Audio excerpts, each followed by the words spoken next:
mathematics. Now, as I told you that we will do more objective type questions. तो आज हम start करने जा रहे हैं नई टाइप, नॉट ट्रू टाइप. अब आप सोचोगे ये कैसी टाइप है. अब इस टाइप में क्या होगा, विच of the following is not true, मतलब इसमें से हमने वो स्टेटमेंट चूज करनी है जो कि ट्रू नहीं है. ठीक है, तो यहाँ पे आपको 4 स्टेटमेंट्स दी होंगी. इन 4 स्टेटमेंट्स में से 3 ट्रू स्टेटमेंट्स होंगी और सिर्फ एक स्टेटमेंट ऐसी होगी जो कि ट्रू नहीं होगी. चलिए देन शुरू करते हैं. तो यहाँ पे पहली स्टेटमेंट क्या कहती है, 5 is not the exponent of 2 in the prime factorisation of 144. So इसको देख के क्या पता चला कि यहाँ पे प्राइम फैक्टराइजेशन ऑफ 144 की बात हो रही है.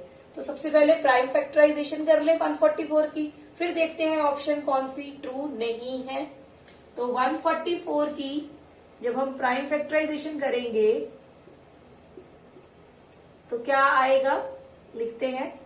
अगर आपको प्राइम फैक्टराइजेशन कैसे करते हैं नहीं आते हैं तो मैं उसका लिंक डिस्क्रिप्शन बॉक्स में दे दूंगी, आप वो वीडियो देख लेना. ठीक है. 2 times 18, 2 times 9, 3 times 3, 3 times 1. तो यहाँ पे हमने किसके एक्सपोनेंट की बात करनी है, 2 के एक्सपोनेंट की ही बात करनी है. तो यहाँ पे अगर आप देखो 2 कितनी बार आ रहा है, 1 2 3 4 बार. सो इट मीन्स 2 की एक्सपोनेंट कितनी सही है, 4. बट मुझे यहाँ पे क्या चाहिए जो सही नहीं है. और यहाँ पे स्पेशली ध्यान रखना, यहाँ पे नॉट वर्ड है, नॉट नॉट नॉट. अब यहाँ पे हमें ये तो पता चल गया कि करेक्ट क्या है कि 2 की पावर 4 होनी चाहिए. ठीक है.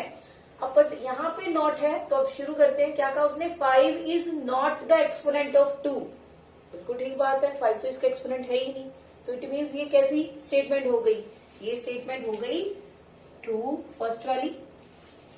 फिर उसने कहा 4 is not the exponent of 2 in the prime factorisation of 144. पर 4 ही तो है इसके एक्सपोनेंट. सो इट मीन्स ये स्टेटमेंट कैसी हो गई, नॉट ट्रू. ये स्टेटमेंट कैसी हो गई, नॉट ट्रू. इसलिए आगे चेक करने की जरूरत नहीं. तो आंसर हमारा क्या हो जाएगा, बी ऑप्शन. क्योंकि यहाँ पे 4 उसके एक्सपोनेंट है, तो यहाँ पे वो क्या कह रहा है कि ये नहीं है. तो फर्स्ट स्टेटमेंट तो यही हुई. सो इट मीन्स आंसर क्या आ जाएगा, बी ऑप्शन. ऑलराइट.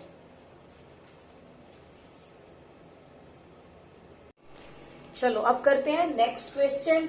क्वेश्चन 2 क्या है, if n is equal to this, ये प्राइम फैक्टराइजेशन दी हुई है, n की कोई नंबर है, which of the following is not true. अब इसमें से कौन सी चीज ट्रू नहीं है, किसके बारे में, about the number of consecutive zeros in n.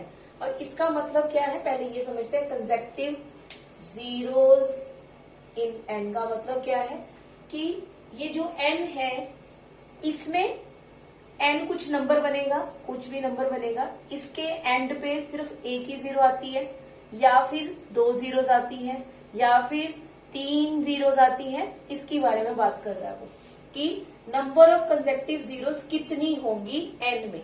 ठीक है, तो उसके बारे में बात कर रहा है. अब अगर किसी नंबर में एक जीरो चाहिए तो उस नंबर में क्या होना जरूरी है, क्या होना जरूरी है, 2 and 5. एक 2 और एक 5 अगर होगा, तो अगर एक 2 और एक 5 होगा तो 10 बनेगा. तो जो भी नंबर होगा उसके साथ अगर मैं 10 मल्टीप्लाई कर दूं तो एंड में तो 0 1 आ जाएगी. अगर 2 जीरोस चाहिए तो इट मीन्स 2 ही 2 होने चाहिए, 2 ही 5 होने चाहिए. तो ये क्या बना, 100. तो मतलब जो भी कोई नंबर होगा उसके एंड में 2 जीरोस आ जाएंगी.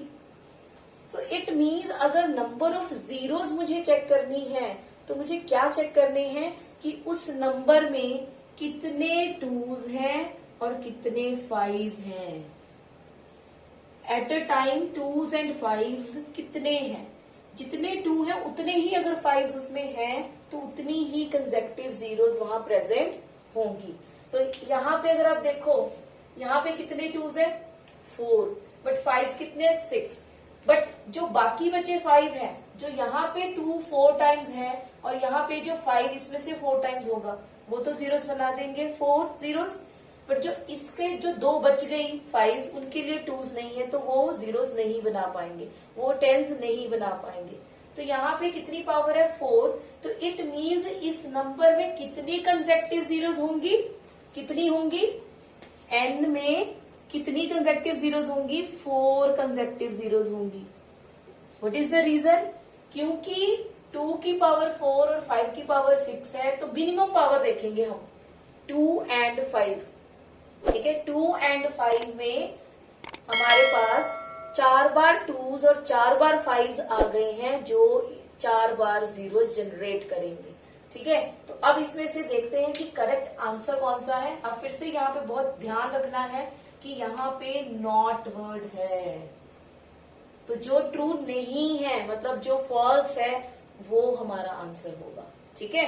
अब यहाँ पे सबसे पहले उसने क्या कहा, n has not 6 consecutive zeros. अब हमें ये तो पता चल गया कि n में 4 कंसेक्टिव जीरोस होंगी, तो इट मीन्स ये जो स्टेटमेंट है, ये कैसी स्टेटमेंट है, बिल्कुल ठीक स्टेटमेंट है, क्योंकि यहाँ पे नॉट है।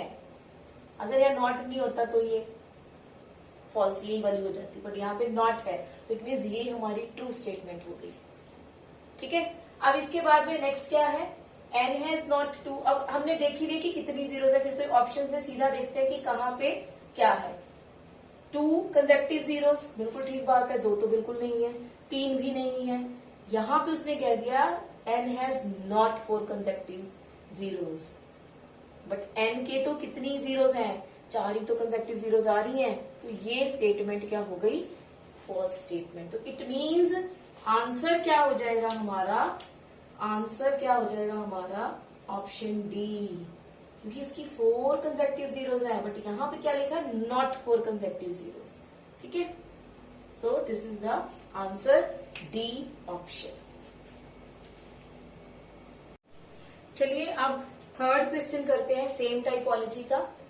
अब यहाँ पे क्या नॉट ट्रू फाइंड आउट करना है। 198 square minus 112 square is not a prime number, is not a composite number, is not an odd prime number, is not an odd composite number। तो इट मीन्स ये type of number के बारे में ही बात कर रहे हैं, तो सबसे पहले यही चेक कर लें कि ये नंबर है कैसा इनफैक्ट।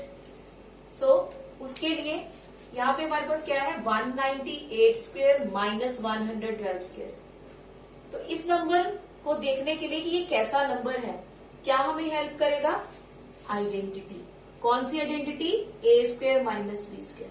तो यहाँ पे ए कौन है 198 और बी कौन है 112। तो ए स्क्वायर माइनस बी स्क्वायर की आइडेंटिटी क्या है, ए प्लस बी इंटू ए माइनस बी। तो यहाँ पे अप्लाई करते हैं, 198 प्लस 112 इंटू 198 माइनस 112। तो यहाँ पे ये क्या बनेगा आपका, ये बन गया आपका 310 10 11 यस, और ब्रैकेट छोड़ देते हैं, इंटू माइनस करने पे ये कितना बन जाएगा आपका 86। तो अब इस नंबर के बारे में हमें पता चल गया ये कैसा नंबर है। कैसे पता चला, अगर इसकी आप फैक्टर्स देखो तो आपके पास मोर देन 2 आ गए। ये पूरा नंबर जो भी बनेगा 1 होगा, ये इसके अलावा अगर इसकी फैक्टराइजेशन करो, इसकी फैक्टराइजेशन करो, और मिल जाएंगे फैक्टर्स। तो इतना तो पता चल गया कि ये नंबर कैसा नंबर होगा, कॉम्पोजिट नंबर, ठीक है। कैसा नंबर होगा, कॉम्पोजिट नंबर। अब देखते हैं इसमें क्या लिखा है, 198 square minus 112 is not a prime number. बिल्कुल ठीक बात है, प्राइम नंबर तो ये नहीं है, तो इट मीन्स ये स्टेटमेंट कैसी हो गई, ट्रू हो गई। अब इसमें आते हैं, is not a composite number, पर ये तो कॉम्पोजिट नंबर है, तो अभी ये स्टेटमेंट तो फॉल्स हो गई। तो लग रहा है कि शायद यही आंसर होगा, पर आगे भी देख लेते हैं। ये प्राइम नंबर के बारे में, ये प्राइम नंबर नहीं है, तो ये स्टेटमेंट भी ट्रू हो जाएगी। अब यहाँ पे उसने क्या कहा, is not an odd composite number. कि ये एक ऑड कॉम्पोजिट नंबर नहीं है।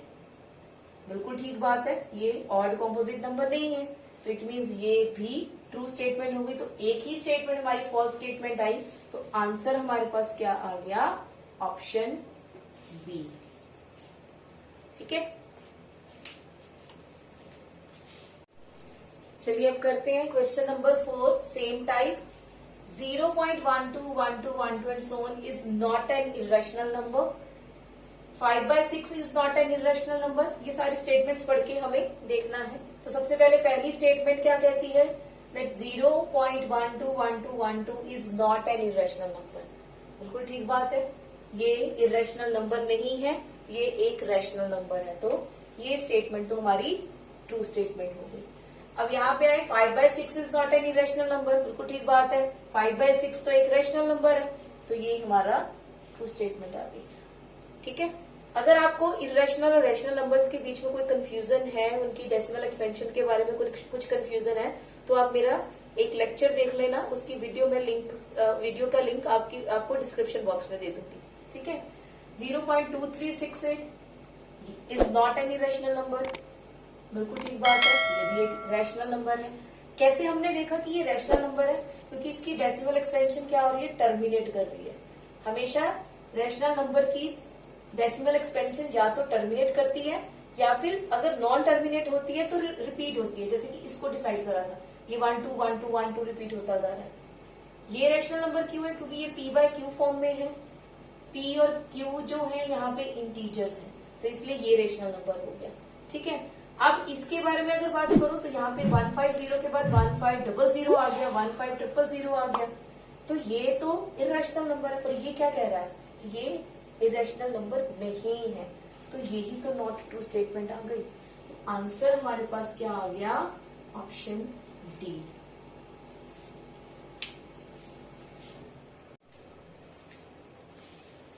तो अब नॉट ट्रू टाइप के इतने ही क्वेश्चंस करेंगे। अब मुझे लगता है कि शायद आपको ये टाइप समझ में आ गई होगी। ये भी एक नई टाइपोलॉजी है जो सीबीएसई की तरफ से रिलीज हुई है। इस टाइप के क्वेश्चंस अभी आपको बुक्स में नहीं मिलेंगे, सो इसीलिए मैंने ये टाइप जो है वो डिस्कस करी है। अगर आपको एमसीक्यूज में कोई दिक्कत है जिसमें 4 ऑप्शंस होती हैं और एक राइट आंसर को आपने टिक करना होता है, तो आप मुझे कमेंट सेक्शन में बताना, मैं वैसे क्वेश्चंस भी डिस्कस कर दूंगी। अदरवाइज नेक्स्ट वीडियो जो होगी वो चैप्टर 2 पॉलिनॉमियल्स पे होगी। ठीक है, सो तब तक के लिए हैप्पी मैथमेटिक्स, थैंक यू।